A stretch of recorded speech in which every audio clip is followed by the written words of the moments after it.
Hey there, paper geeks and glitter nerds, it's Anna the Crazy Geek Crafter, and this is part 4 of my haunted house. This is taking a lot longer than I expected, but this part is about the roof, and it will be the only part this week. I have been hit by life and complications of it, so I'm pretty sure now that I will not finish this house before Halloween. But at least at this point it does look like a house. I've got all the bases covered, but a few extra things that I still haven't managed to make. I'm still thinking about that chimney I was talking about. I need to make some front steps for the entrance. Yeah, there are a few things left to do, and I can't do it all, unfortunately. My body is reminding me that I am not Superwoman. I started with the biggest piece and the easiest one, since this roof is just straight. It's not going to be that hard to follow the lines.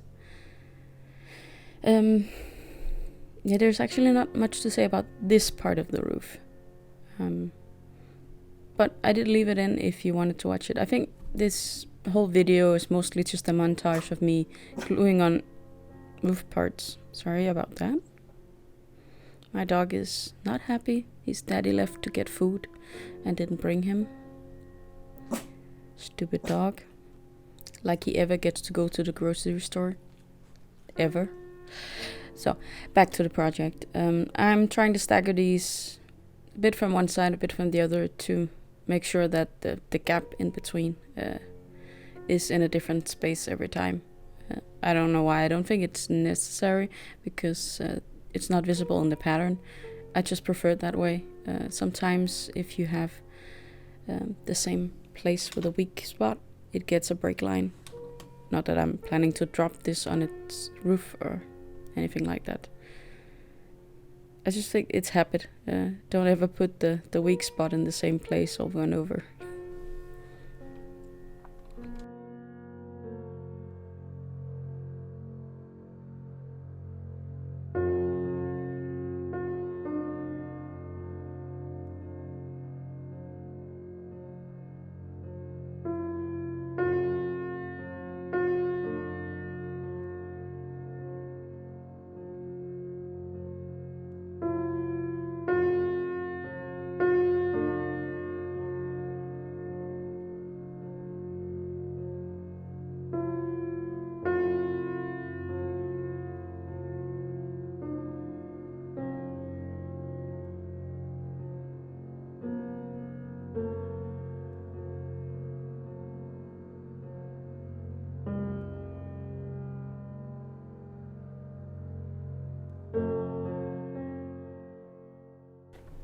I haven't yet decided whether or not I'm going to make the folded piece over top of the roof.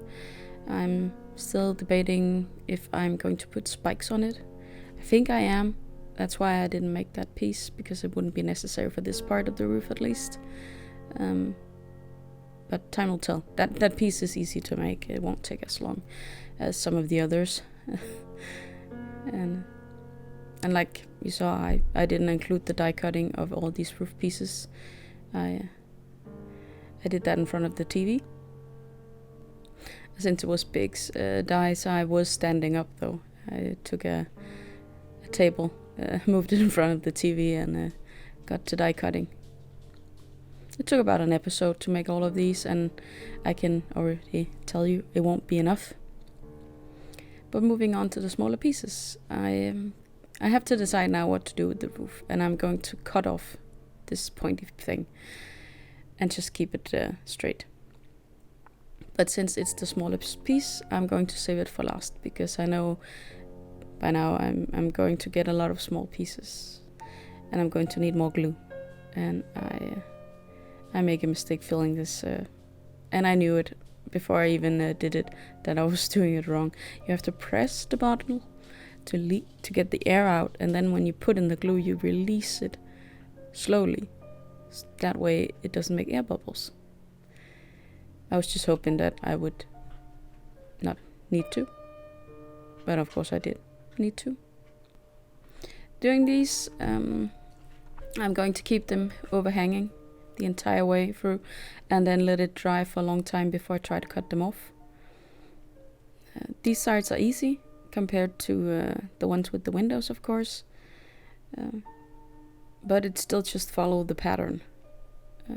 Establish a pattern on the first side, like I do here, and then follow it on the others to make the roof consistent.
As you see, we skipped forward a bit. I figured you didn't need that long a montage of me gluing on these. I am going to need to make more roof than I thought. I did make quite a lot, I thought, but not enough, apparently. But this piece has been drying while I glued on the others, and as you see, they're actually still loose.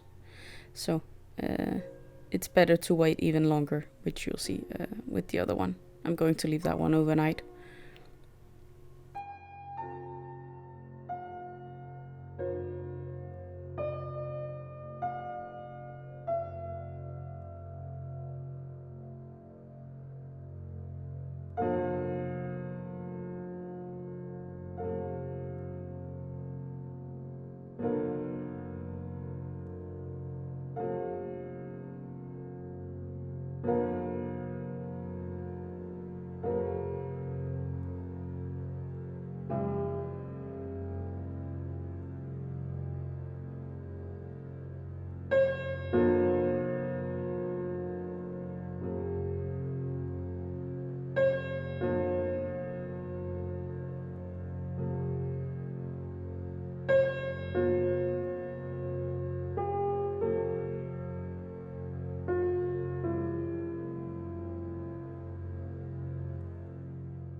At this point, I took out the vellum, of course, because I knew I was going to have to cut the hole from the inside up. There was no way I was going to be able to paper piece this efficiently. It was easier to just cover it and then try to cut it out later, hoping I could get my knife and my big fingers inside the tiny roof. But I did think about maybe I should have just covered up the windows here, but I'm gonna keep them all. It's going to be very nice because I'm planning to do lights in this. So the more windows, the more lights. But they were a pain in the behind to make. And those I will leave to dry overnight before I try cutting them. I think I tried, but there was just the pieces would move around on me and it didn't work at all. Here you see me on the last side of these. I skipped ahead for you. I hope you don't mind. And this one has dried while I was building on the other.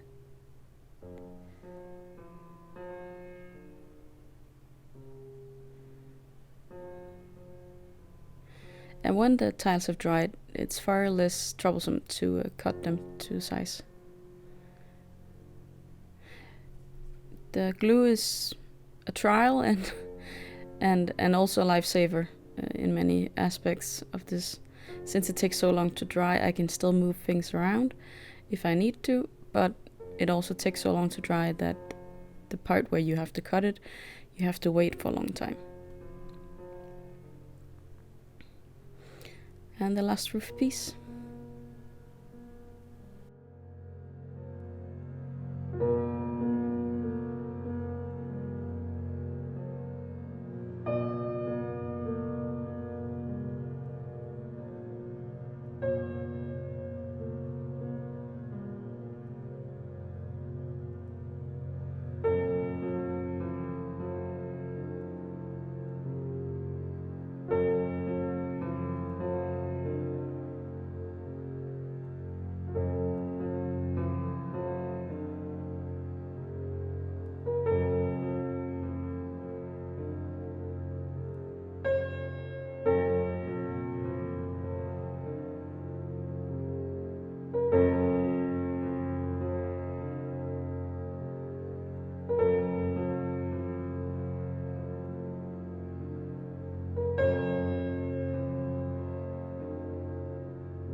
So the next day, and I think, well, you can't really see it, but I'm telling you, it was not as bad as it could have been, but it was not as easy as I'd hoped.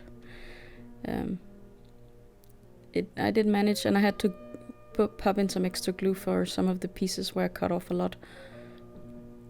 But overall, it held up nicely, the glue of the pieces. I was actually surprised at how close I could get it to the edge.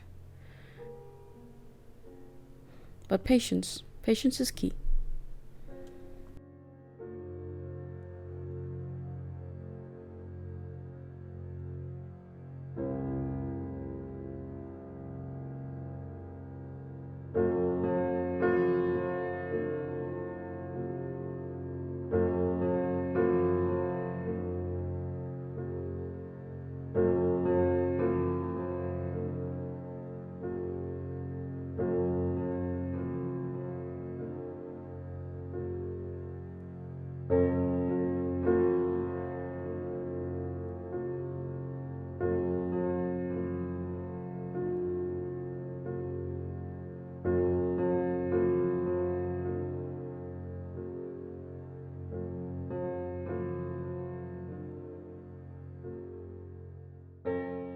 With these last few cuts, my roofs are all ready to go on the house.